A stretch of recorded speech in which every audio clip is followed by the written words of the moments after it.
Algunas escenas de este programa fueron grabadas nuevamente, incluyendo imágenes de las investigaciones.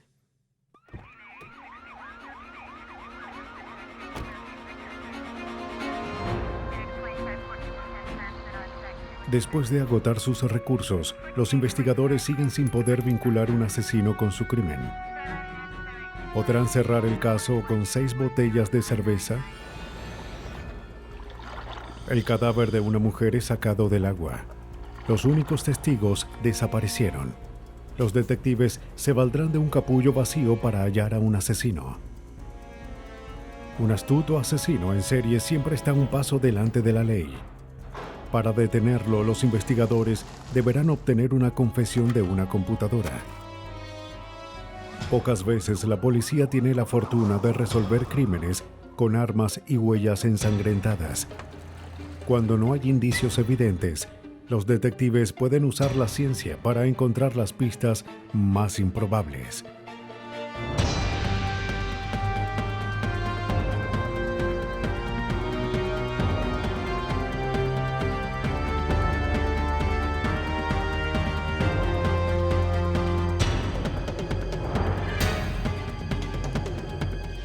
Los nuevos detectives, casos estudiados por la ciencia forense.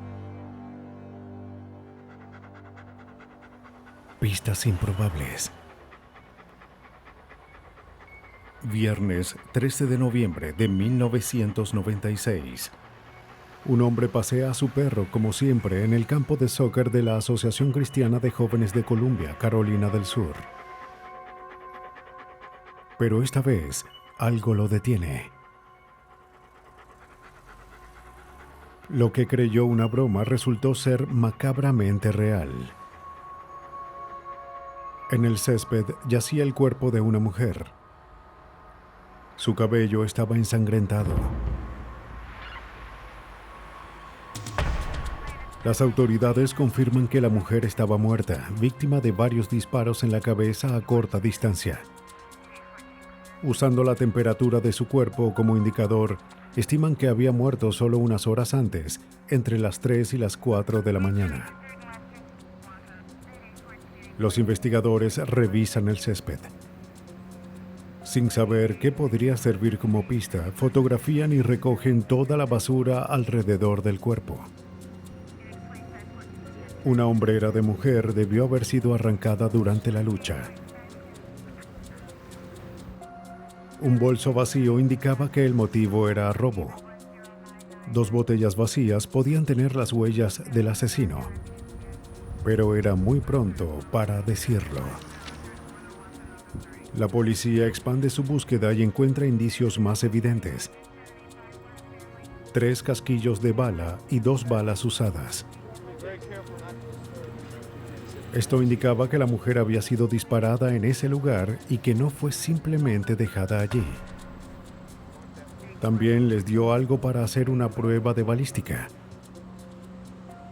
Pero primero necesitaban a un sospechoso, y antes de encontrarlo debían identificar a la víctima. Bien.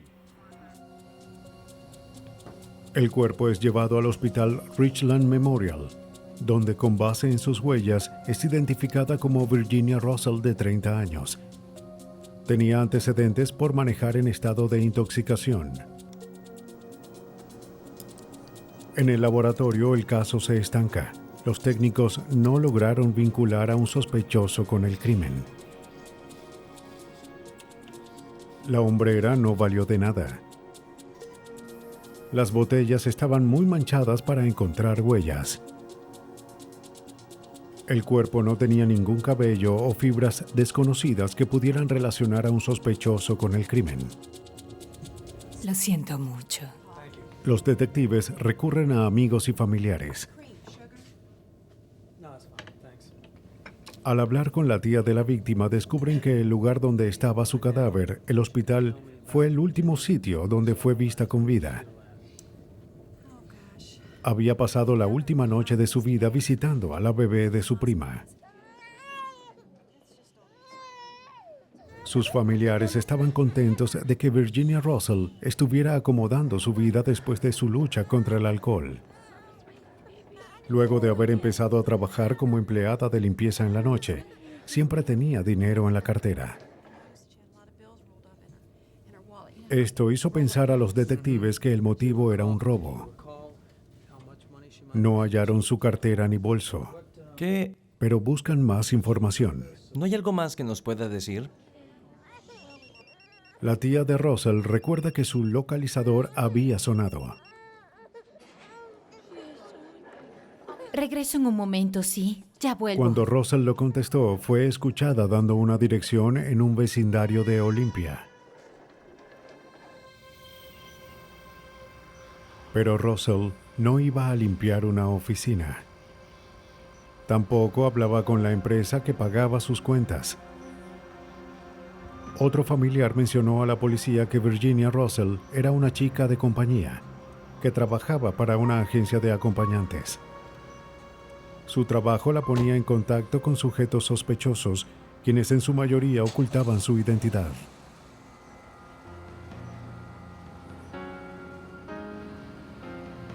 Con sospechosos así, el caso sería difícil o quizás imposible de resolver.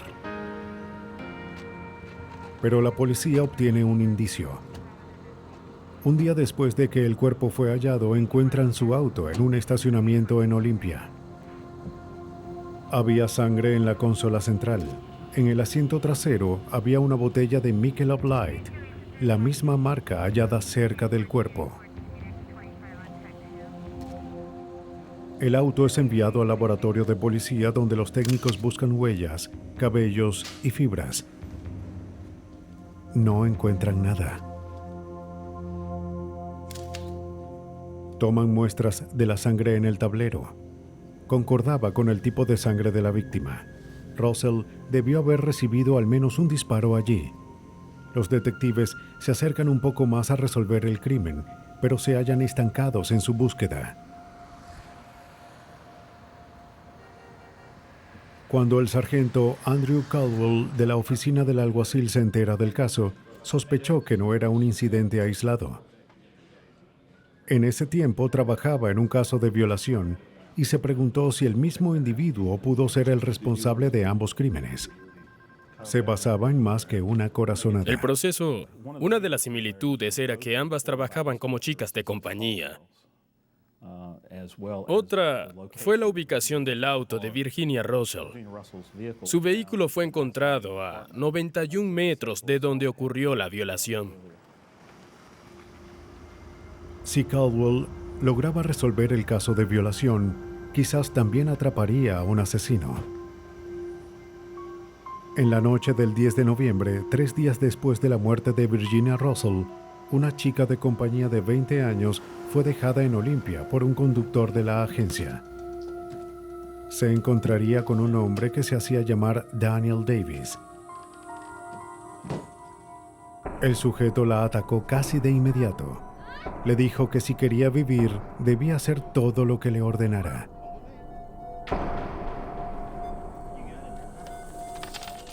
La arrastró hacia la cama y la abusó sexualmente. ¡Lárgate de aquí! ¡Largo! Después del ataque, vació la cartera de la mujer y la echó de la casa. Mientras caminaba aturdida por el vecindario, su atacante huyó. Pudo ver su rostro por última vez antes de pedir ayuda. Daniel Davis era un nombre falso. Los investigadores descubren que el apartamento fue alquilado a un hombre llamado Roy Beck Jr., que coincidía con la descripción que la víctima dio a la policía. Su nombre era conocido en el lugar. Estuvo en problemas desde la adolescencia por una serie de robos.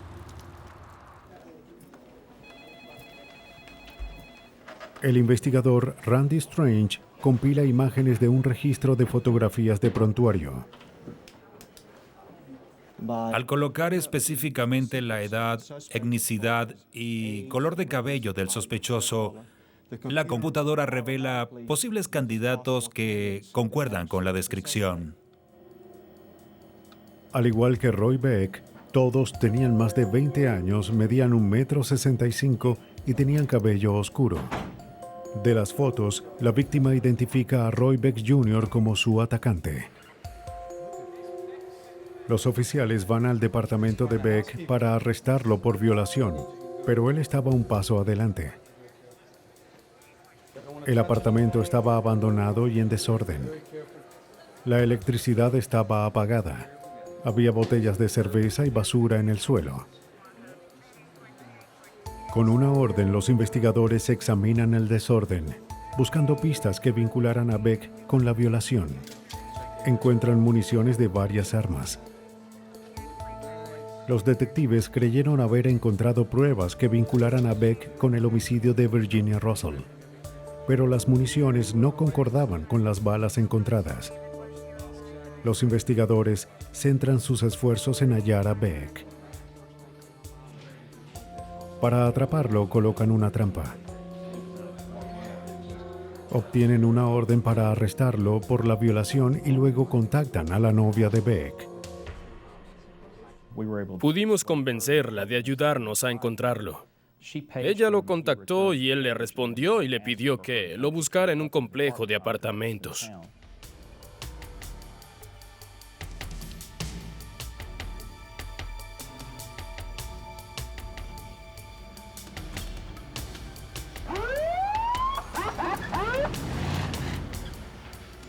Cuando Beck salió de su escondite para recibirla, fue arrestado y llevado a la estación para ser interrogado.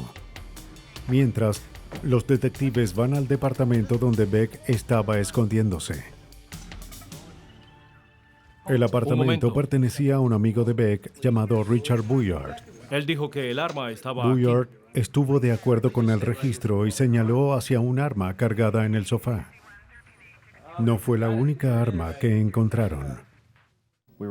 Pudimos encontrar un cuchillo de cacería tipo Rambo, que fue mencionado por la víctima también, y una libreta telefónica en la habitación de Beck con varias agencias de acompañantes resaltadas y subrayadas. El arma, el cuchillo y un par de botas son enviados al laboratorio, donde se encuentran los primeros indicios para resolver la muerte de Russell. Bien, aquí. Balística probó que el arma encontrada en el apartamento de Bouillard fue usada para matar a Russell. Las botas tenían sangre que coincidía con el tipo de la víctima. Como la evidencia en contra de Beck aumentaba, parecía imposible que escapara de una sentencia. Pero hizo lo que pudo para inculpar a su amigo, Richard Bouillard. El arma estaba registrada a su nombre, y según Beck, los zapatos también pertenecían a Bouillard. Los investigadores no pudieron refutar el hecho de que la evidencia fue hallada en el apartamento de Bouillard. Estaban en un callejón sin salida. La declaración de la víctima de violación estableció el patrón agresivo de Beck al buscar chicas de compañía y robarlas, pero esa evidencia era circunstancial. Sin pistas evidentes, los investigadores no tenían forma de probar más allá, sin lugar a dudas, que Beck había estado con Russell y que él, y no Bouillard, había disparado el arma. Con un caso que se desmoronaba ante sus ojos, tuvieron que arriesgarse.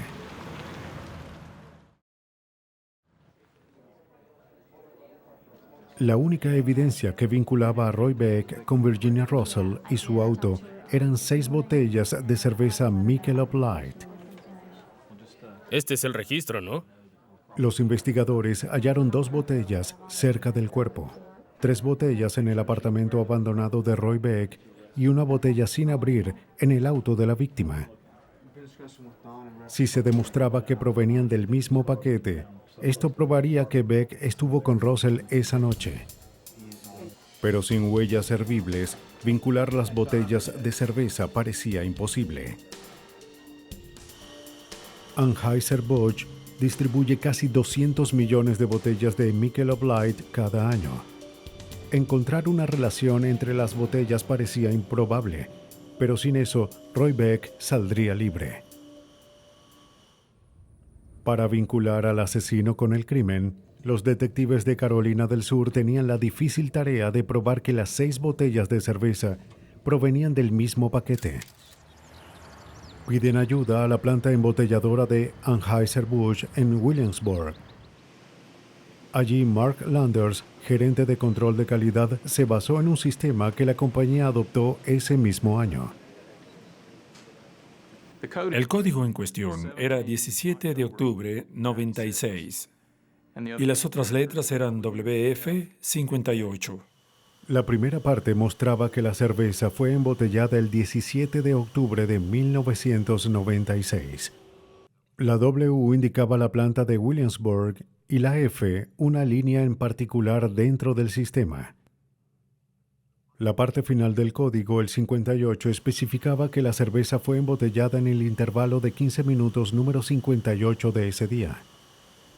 Después de que las botellas son empaquetadas, se colocan en un paquete de 6 y en una caja. Todas las botellas hechas durante un periodo de 15 minutos tendrán el mismo código. De acuerdo con la opinión de Landers, las botellas de cerveza en la casa de Beck provenían de la misma caja que las halladas cerca de la víctima. Fue un argumento irrefutable que vinculó a Beck con el crimen. Analizadas como último recurso, las botellas bastaron para que los detectives determinaran lo que le sucedió a Virginia Russell. Después de dejar el hospital, su agencia de acompañantes la mandó al hogar de Beck, donde bebieron las primeras 3 cervezas del paquete de 6. La policía cree que cuando Virginia salió de la habitación, Beck vio el dinero en su cartera. Claro. La policía cree que ellos tomaron las cervezas y se dirigieron a un campo de soccer donde bebieron 2 más. En algún punto, Beck decidió que no era suficiente robarla. Quería matarla.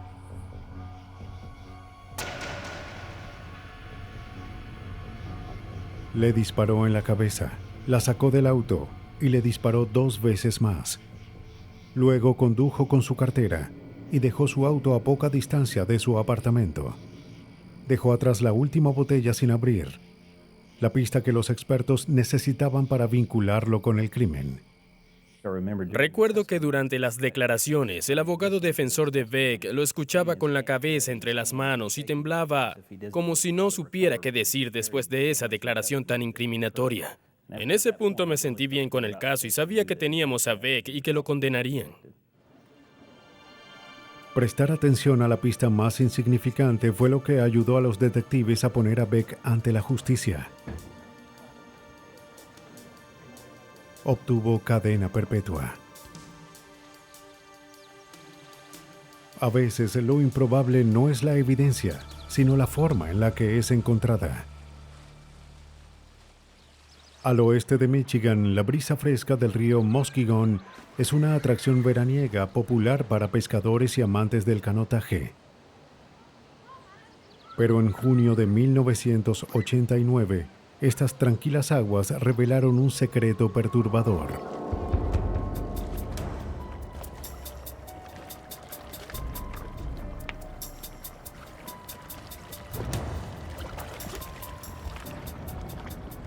Dos aficionados al buceo buscaban tesoros escondidos en el fondo del río, como motores, equipos de pesca y anclas antiguas. El reflejo de un metal les indicó que habían encontrado algo mucho más grande de lo que pensaban. Era un auto rojo atrapado en una zanja con las ruedas arriba. Y algo flotaba dentro de él. Los buzos pudieron observar a través de las ventanas el cadáver hinchado de una mujer. Llaman a la policía.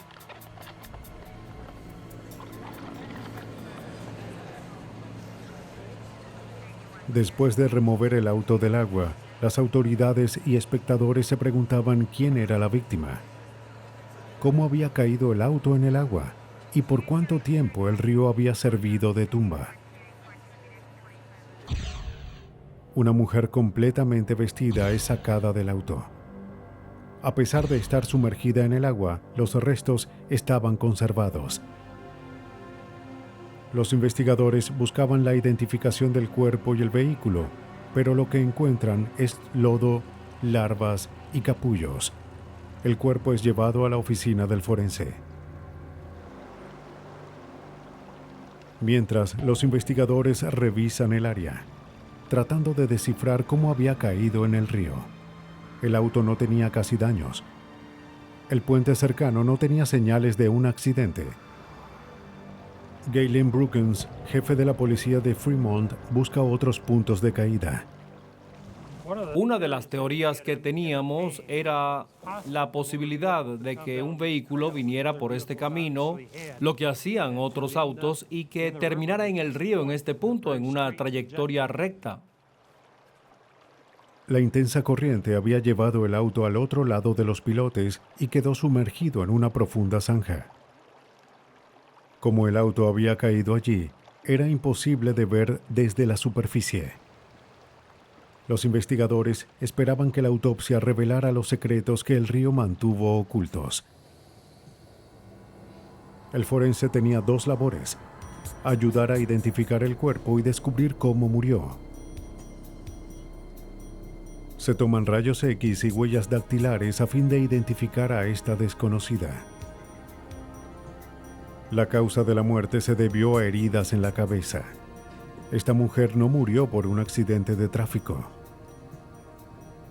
Fue golpeada al menos 6 veces con un objeto contundente. El forense también determina que estaba muerta antes de sumergirse en el río. Alguien trató de ocultar su cuerpo al empujar el auto hacia las profundidades. Mientras se realizaba la autopsia, la policía investiga el número de placa del vehículo. Descubren que pertenecía a David Smith, un empleado de un asilo que vivía cerca del río Muskegon. El hallazgo del auto y del nombre de David Smith hizo surgir las sospechas de la policía de Fremont.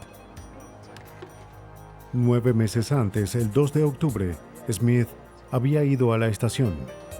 Fue a denunciar la desaparición de su esposa. En ese momento, la policía pensó en una típica disputa doméstica y una esposa que necesitaba desahogarse. Él y su esposa tuvieron una discusión y ella se marchó el viernes 30 de septiembre en la noche. Él no la había visto desde entonces. Smith le dijo a la policía que su matrimonio de 5 años con Hae-yeon, una coreana nacionalizada, tenía problemas. Después de su última discusión, ella le lanzó una vajilla, fue hacia su auto y se marchó. Después de que el oficial lo interrogó, le dijo que debía llamar a sus familiares y amigos para determinar si alguno de ellos había hablado con ella y luego informar a la policía. Pero los meses pasaron sin que David Smith volviera a la estación y sin señales de la mujer desaparecida y su auto. Cuando los detectives visitan a Smith, se sorprenden por lo que encuentran. Después de interrogar a amigos y a familiares, la policía descubre que Smith no actuaba como un esposo dolido. Solo 4 días después de la desaparición de su esposa, solicitó el divorcio. Salía con mujeres y no perdió tiempo en empeñar las joyas de Hae-yeon. Era obvio que Smith no esperaba volver a ver a Hae-yeon. Aunque su conducta era sospechosa, no era ilegal. La situación tenía todos los ingredientes de un homicidio, salvo que no había cuerpo. La policía estaba decidida a encontrar a Hae-yeon, viva o muerta. En febrero de 1989, 4 meses antes del hallazgo del cuerpo, Brookins pide ayuda a la policía de Michigan. La policía procede a hacer llamadas, contactando a los amigos de la mujer desaparecida, tanto en el país como en Corea. Ninguno había hablado con ella desde septiembre. 5 meses después de su desaparición, los investigadores perdían la esperanza de encontrar a Hae-yeon. Mientras el detective Richard Miller continúa los interrogatorios telefónicos, descubre una mentira. Aunque David Smith declaró que no había oído de Hae-yeon, les dijo a sus amigos algo diferente. El señor Smith dijo durante la desaparición de su esposa que ella estaba bien y que había hablado con amigos y otras personas. Pero los investigadores no encuentran a nadie que confirme esta versión, y él se negó a tomar una prueba de polígrafo. Pero 5 meses después, en la noche del 23 de junio, el auto del sospechoso fue sacado del río Muskegon y en su interior había una mujer muerta. La espera había terminado. Después del hallazgo, los detectives obtienen una orden para registrar el hogar de David Smith, que compartía con su nueva novia. Los técnicos registran la casa, buscando la más mínima evidencia que indicara si un crimen había sido cometido allí. Las probabilidades eran pocas.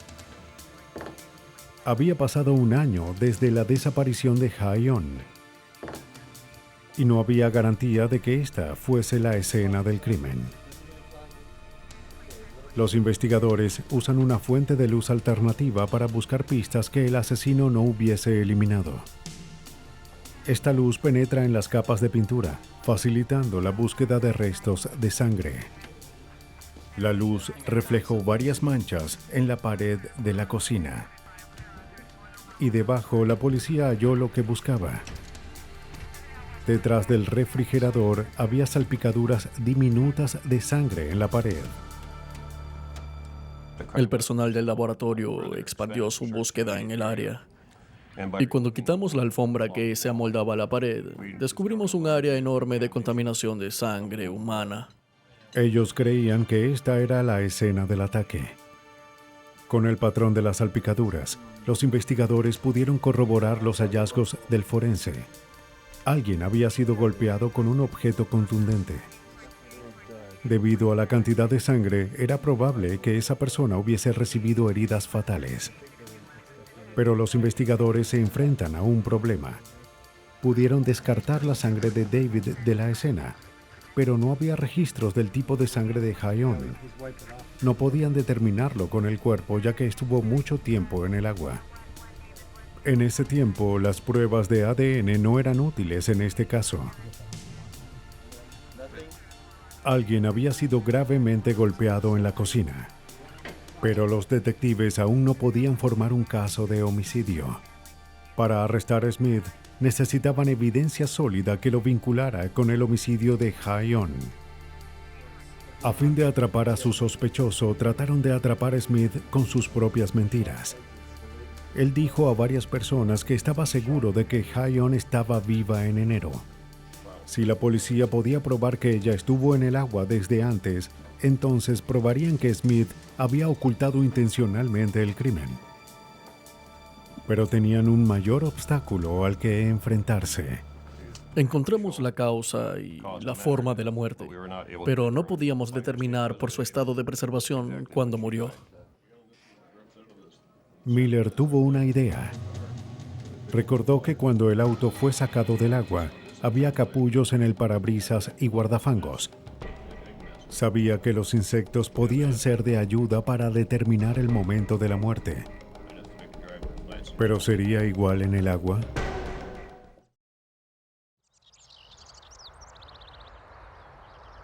Para vincular a David Smith con la muerte de su esposa, los detectives al oeste de Michigan debían determinar cuánto tiempo estuvo su cuerpo en el río. Su única pista era un capullo. La policía pide al entomólogo forense Richard Merritt que descubra cualquier detalle de este testigo improbable. Cuando recibí los especímenes, noté que eran de moscas negras. Yo estuve investigando esa especie en los últimos 20 años. De inmediato supe que podía identificar los detalles y quizás dar más información que no tuviesen en el caso. Se basa en sus conocimientos sobre el ciclo vital de la mosca negra para calcular cuándo el auto cayó en el agua. Como todos los insectos, la mosca negra tiene 4 etapas de desarrollo. La primera es el huevo.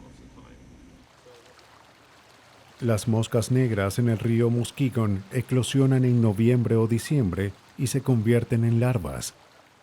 La larva se mantiene en ese estado y crece durante el invierno en el río en cualquier superficie a la que se pueda sujetar. Pueden ser hojas o rocas o, como en este caso, un auto. En abril o mayo, la larva se convierte en crisálida. Forma un capullo a su alrededor y permanece inactiva hasta finales de mayo o principios de junio, cuando emerge como mosca adulta para empezar el ciclo otra vez.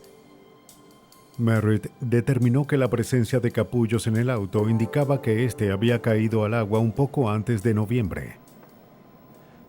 Que esta especie en particular se encuentre así en un auto a finales de junio, la etapa más temprana, tuvo que haber durado todo el invierno con el auto en el río. De otra manera no hubiese aparecido esa especie. Lo haré. Para el detective Miller, los hallazgos de Merritt probaban que David Smith había mentido sobre la ubicación de su esposa desde su desaparición. Dijo que fue vista por última vez en enero. Los capullos indicaban que estuvo en el agua desde noviembre. Smith le dijo a sus compañeros que su esposa estaba viva y que se comunicaba con varias personas en todo el país. El análisis de las etapas de las larvas de mosca negra que hallamos en el vehículo probó que lo que dijo no era nada cierto. Ella estaba en las aguas del río Muskegon. Los insectos probaron que Smith mentía y que lo hizo para cubrir su crimen. Y al parecer, ese no fue su único intento. Cuando se difundieron las noticias del asesinato, un compañero declaró que un mes antes de la desaparición de Ha-yeon, David trató de encontrar a un sicario. La policía solicitó los registros telefónicos de Smith. En septiembre hubo varias llamadas a 2 números en Pittsburgh. Uno de ellos era de la planta de lavado en seco donde su padre trabajaba. El otro era de la casa de uno de los compañeros de su padre, Kenny Lamont Latimer. Cuando los investigadores confrontaron a Latimer con la evidencia en contra de David Smith, Latimer confiesa. Le dijo a la policía que Smith le ofreció $5,000 para matar a su esposa. Cuando Smith contrató a Latimer, su matrimonio era un desastre. Pero él ya pagaba una pensión conyugal por su primera esposa y no quería más cargas. Contrató a Latimer para que matara a la víctima con una dosis de heroína alterada.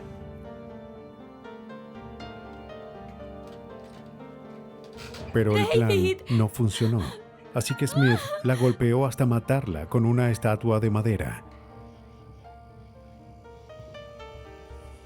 Smith y Latimer luego la colocaron en el auto y lo empujaron hacia el río. Gracias al testimonio improbable de un capullo vacío, Smith fue arrestado en diciembre de 1989. Fue hallado culpable de homicidio y sentenciado de 15 a 20 años en prisión. Por participar en el homicidio, Kenny Lamont Latimer obtuvo de 20 a 60 años y el padre de Smith de 3 años y medio a 5. El testimonio improbable de una mosca negra arruinó los planes de David Smith de ocultar el asesinato de su esposa. En Dana Point, California, los detectives se valdrán de evidencia aún más improbable para atrapar a un asesino. Durante años, Janet Overton, una funcionaria pública, sufrió de un deterioro en su salud. A pesar de las náuseas y debilidad, no dejó que la enfermedad la desanimara. En una mañana de enero de 1988 esperaba con ansias una salida familiar al Océano Pacífico, pero no pasaría de la entrada.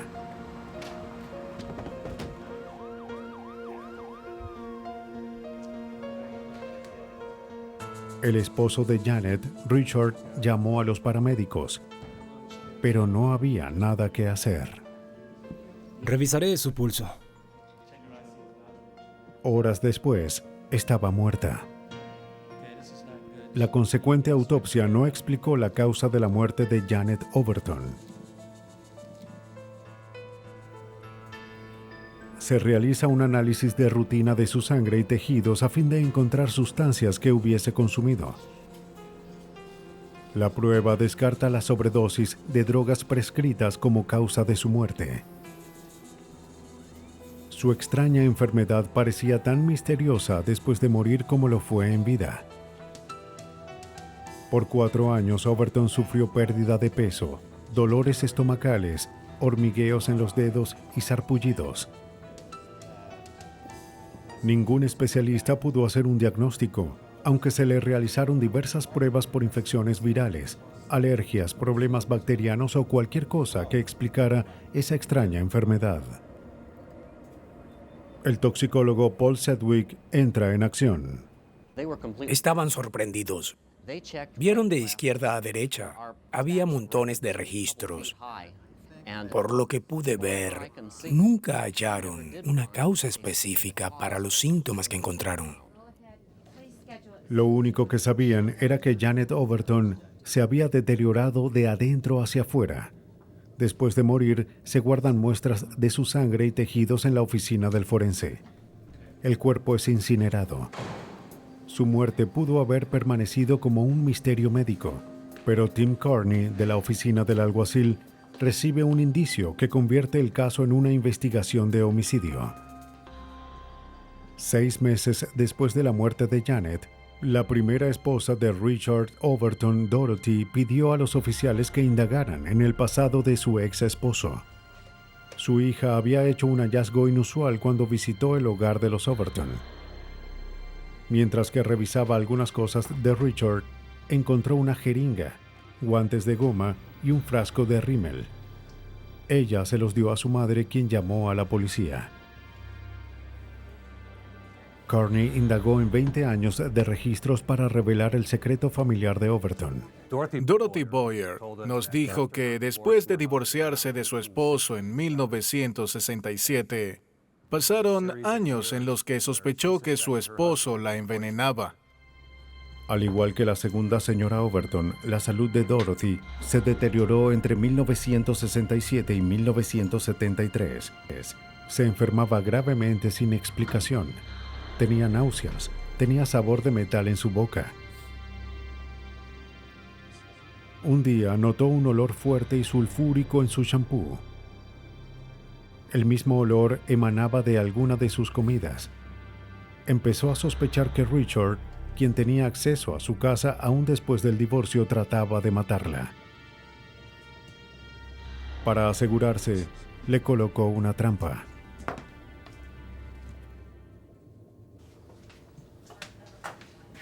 Con la ayuda del departamento del alguacil, la primera esposa de Overton formuló un plan para saber si la estaba envenenando.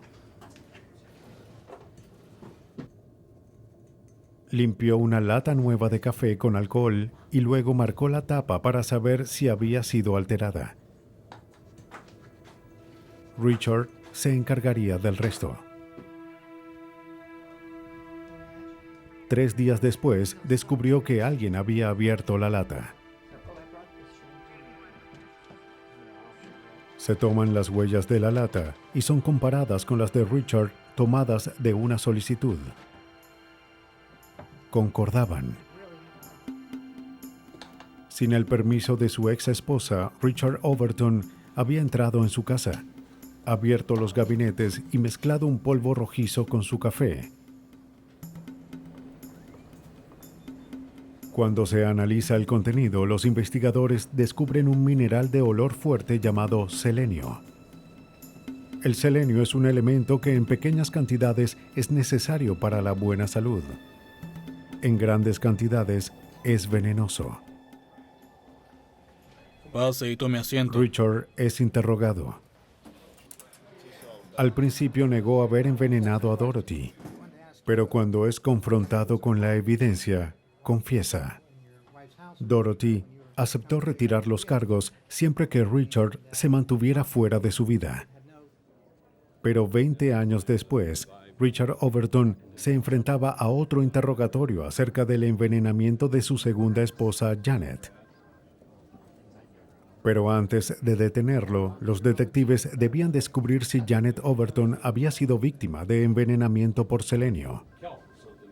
Según los registros, parecía que ambas habían sufrido de la misma dolencia. De acuerdo con el teniente Carney, la historia parecía repetirse. Lo que hicimos fue comparar los registros médicos de Dorothy Boyer a finales de los 60 y principios de los 70 con los registros médicos de Janet Overton en los 80. Y lo que vimos fue una copia exacta de los síntomas de envenenamiento con metales pesados. Dorothy Boyer y la policía se preguntaban si el rímel que la hija de Richard encontró en su casa contenía selenio. En una prueba muy simple, la muestra es disuelta en un tubo de ensayo. Se añaden ácido clorhídrico y otros químicos. Si la solución obtenía un color rojo, era prueba de que había selenio en ella. Las pruebas en el rímel mostraron que tenía selenio. Los detectives contactan a los fabricantes del rímel. Descubren que ninguno de sus cosméticos debía tener selenio. Si era hallado en el producto, había sido añadido después de la compra. Si se detectaban grandes cantidades del mineral en el cuerpo de la víctima, los investigadores tendrían una base sólida para crear el caso contra Richard Overton. Pero los investigadores se sorprenden cuando no hallan cantidades anormales de selenio en los tejidos de la víctima. La investigación se detiene de golpe. Pero no estaría estancada por mucho, gracias a un afortunado hallazgo en el laboratorio. Al abrir la muestra de los contenidos estomacales de Janet, Sedgwick se sintió aturdido por el olor a almendras amargas, evidencia de un veneno mucho más mortal que el selenio. Al instante supe que era cianuro aún a una distancia. El 50% de la población está genéticamente predispuesta a oler cianuro, y como la primera prueba fue hecha bajo una campana de gases, era difícil detectar el olor. Si no hubiese sido por ese afortunado hallazgo, probablemente el cianuro habría estado oculto para siempre. No detectamos el cianuro al principio porque es uno de los elementos menos comunes que vemos. Requiere pruebas especiales y no se encuentra en las pruebas generales que al principio nosotros utilizamos. Sedgwick determina que las muestras de sangre, cerebro y estómago de Janet contenían cianuro. Aún una pequeña dosis de ese polvo blanco puede ser letal. Un año después de la muerte de Janet, se declara que la causa de su muerte fue envenenamiento por cianuro. Para el detective Carney, Richard Overton parecía el sospechoso más probable. Pero los casos de envenenamiento suelen ser los más difíciles. La ciencia forense puede identificar la toxina, pero no es de mucha ayuda para vincular al envenenador. Carney sabía que tenía una lucha cuesta arriba. Probar un caso de envenenamiento es difícil con el tiempo. Aún hay que observar todos los aspectos del caso que no solo incluyen evidencia física, ya que hablamos de años de envenenamiento. También hay que buscar motivo y oportunidad. Hasta ahora, los investigadores no habían hallado ninguno. Era cierto que Richard Overton tenía un historial negativo, pero en persona no parecía un asesino. ¿Quiere una taza de café? Era un hombre brillante y exitoso que no obtuvo nada con la muerte de su esposa. No había motivo financiero. La póliza de seguros de Janet beneficiaba a su hijo. Tampoco había historial de violencia. Richard dijo que su matrimonio de 15 años había sido de amor y apoyo. Al principio, los detectives no mencionaron sus intentos de envenenar a su primera esposa. Simplemente le preguntaron quién podría haber envenenado a Janet. Él dijo que su esposa tenía enemigos y recordó su participación en la política local. Janet también luchaba contra la depresión. no podía descartar la posibilidad de que se hubiese suicidado. Pero después de 5 horas, la policía suelta la bomba. Lo confronté con el caso de 1973 en el que envenenó a su primera esposa. Él lo negó hasta que le mostré la documentación del informe. Confrontado con su oscuro pasado, Overton termina la conversación de pronto y se negó a seguir contribuyendo con la investigación. Los detectives habían atrapado a Overton en sus mentiras. Durante una reunión con Mel Hubbard, un socio comercial, es atrapado en otra mentira. Overton había declarado que no tenía acceso al cianuro. Hubbard dijo una historia diferente. El señor Hubbard nos dijo que él usaba cianuro para extraer oro y plata de minerales en sus operaciones mineras y que tenía cianuro en su residencia. El señor Hubbard también me dijo que Richard tenía las llaves de su vivienda y que solía cuidar su casa cuando él salía en sus operaciones mineras. Descubrir que Richard podía obtener cianuro fue como colocarlo en la misma habitación que el arma asesina. Para colocar esa arma en sus manos, los detectives debían hallar un motivo. Sin ello, no tendrían oportunidad de llevar este caso a los tribunales y mucho menos de lograr una sentencia. Los detectives esperaban hallar un motivo en las mismas palabras de Richard. Incautan los diarios de Richard y su computadora con 131 disquetes. Los hijos de Richard les dijeron que él tenía un enorme diario. Primero escribía notas a mano y luego redactaba versiones más detalladas en su computadora. Encontrar una confesión entre las mismas palabras del sospechoso sería la última oportunidad de los detectives. Un análisis cuidadoso reveló que algunos escritos fueron manipulados. Algunos datos fueron borrados. La página que correspondía a la fecha de la muerte de Janet fue eliminada. Usando una luz ultravioleta, los investigadores descubren que Richard sospechaba que Janet tenía una aventura. Era un posible motivo, pero los investigadores necesitaban más para probarlo. Los detectives esperaban hallar respuestas en la computadora de Richard. Pasaron horas revisando el disco duro y abriendo disquete tras disquete, pero terminan con las manos vacías. Parecía que Richard había borrado casi todo su diario electrónico. Pero los detectives notan algo extraño. Al final de uno de los documentos había unas líneas de texto desordenadas. En el texto había frases que indicaban entradas de un diario.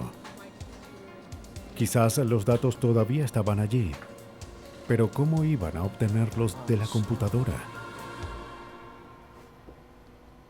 Los detectives de Orange County, California, creían que la computadora de Richard Overton podía vincularlo con la muerte de su esposa Janet. Pero Overton había borrado su disco duro y disquetes. Expertos en recuperación de datos son llamados para efectuar la primera investigación informática forense en la historia de Orange County. Aunque Overton había borrado los archivos, expertos como William Riddle sabían que era probable que la información aún estuviera en la computadora. Lo que la mayoría no sabe es que cuando un archivo es borrado de la computadora, la información del archivo aún sigue allí.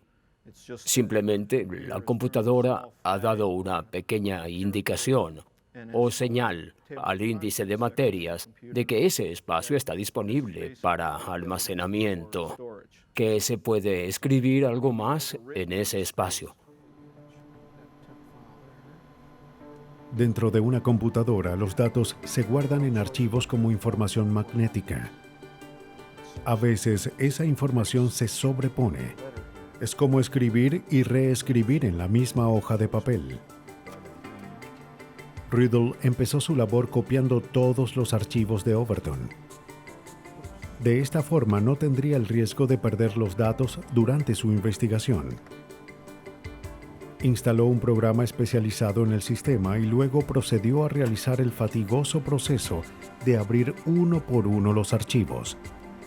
El programa borra capas de texto, dejando fragmentos de documentos que fueron guardados antes.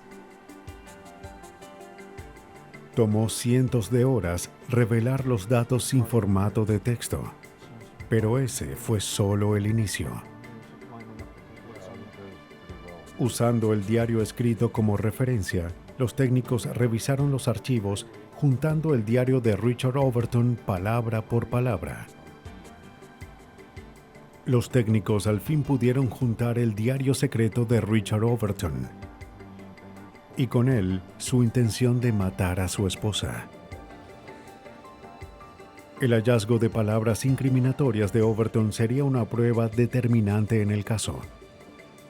Aunque el sospechoso declaró que él y la víctima tenían una relación amorosa, sus propias palabras, sacadas del olvido electrónico, probaron lo contrario.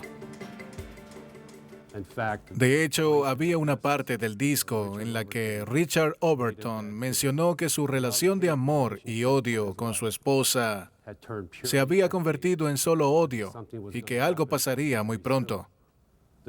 Esto ocurrió solo unos días antes de su muerte, el 24 de enero.